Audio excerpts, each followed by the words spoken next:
5 ibu yang diabadikan dalam Al-Quran. Maryam. Maryam adalah sosok ibu yang nama dan kisahnya diabadikan dalam Al-Quran. Nama Maryam menjadi nama surah ke-19 dalam urutan Mushaf Al-Quran. Dijelaskan dalam Qasas Al-Anbiya karangan Ibnu Katsir. Maryam adalah keturunan Daud. Namanya dikenal dengan Maryam binti Imron. Ia berada di bawah asuhan Nabi Zakaria alaihissalam. Maryam adalah sosok wanita paling mulia. Dialah ibu yang melahirkan Nabi Isa alaihissalam. Allah Subhanahu wa taala berfirman dalam surah Ali Imran ayat 42. Ingatlah ketika malaikat Jibril berkata, "Wahai Maryam, sesungguhnya Allah telah memilihmu, menyucikanmu, dan melebihkanmu di atas seluruh perempuan di semesta alam pada masa itu." Aisyah adalah istri Fir'aun era Nabi Musa alaihissalam.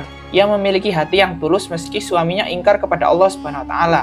Aisyah merupakan ibu angkat Nabi Musa alaihissalam.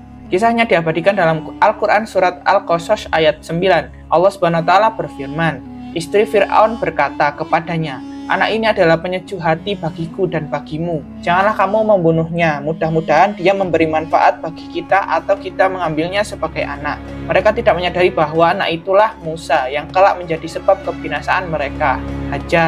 Hajar adalah istri Nabi Ibrahim alaihissalam yang melahirkan Nabi Ismail alaihissalam. Al-Quran tidak menyebut nama Hajar secara eksplisit, namun para ahli tafsir menyebut nama Hajar saat menafsirkan firman Allah SWT dalam surat Ibrahim ayat 37. Ya Tuhan kami, sesungguhnya aku telah menempatkan sebagian keturunanku di lembah yang tidak ada tanamannya dan berada di sisi rumahmu, Baitullah yang dihormati. Ya Tuhan kami, demikian itu kami lakukan agar mereka melaksanakan sholat.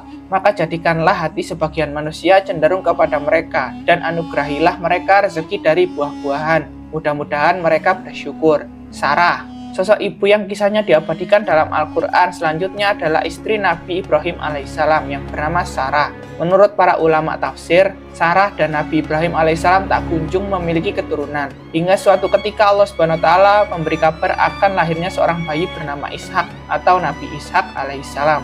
Allah Subhanahu wa taala berfirman, istrinya berdiri lalu tersenyum. Kemudian kami menyampaikan kepadanya kabar gembira tentang kelahiran Ishak. Dan setelah Ishak akan lahir Yakub putra Ishak. Quran Surat Hud ayat 71.